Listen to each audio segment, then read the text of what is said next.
To share the URL of your design, start by opening the data panel in the top left corner of Fusion. Once you're in the panel, click on your design and select Share Link. Stick around, because I've got some essential tips to share when we enter the URL environment, including how to guide your recipient through the web browser interface. Just click the settings to adjust them, then copy your link. Remember, the link only works for a limited time, which was 7 days at the time of this recording.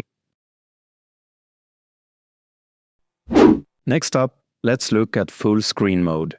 A lot of users appreciate the focus full screen mode provides while navigating designs.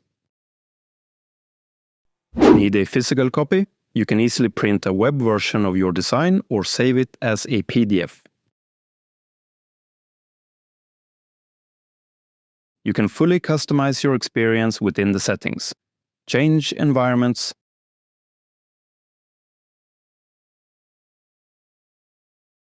adjust lighting, toggle shadows, manage object visibility, display units, and more.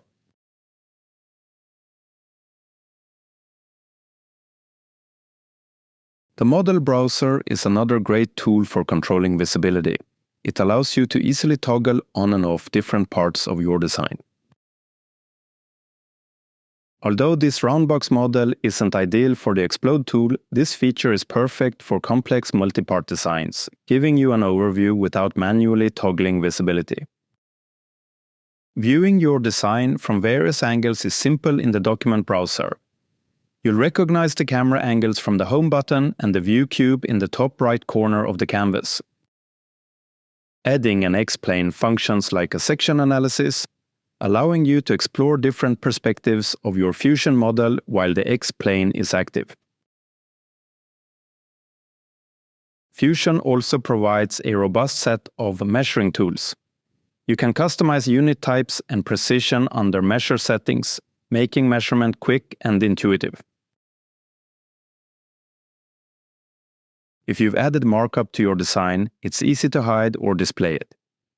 You can organize your markups for a clean view, even with multiple comments.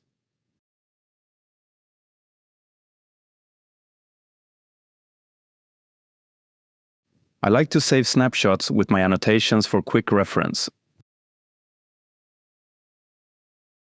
Fit to View is your go-to when you want all bodies and components displayed at once. You can even adjust focal length if you prefer a more detailed view.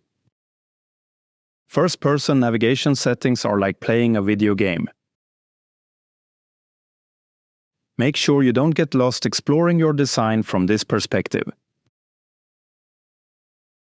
Zooming is smooth with the Zoom button, though I personally favor using the mouse wheel. This option can be useful for those without a scroll wheel. The same goes for panning. I like using the mouse wheel, but there's a button for users who don't have one. Keep an eye out for the green anchor point behind the plus sign when you switch orbit settings.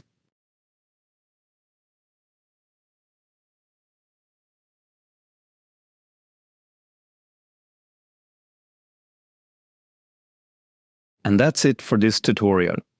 Don't forget to check out the playlist for more Fusion tips and tricks. Thanks for watching, and see you in the next video.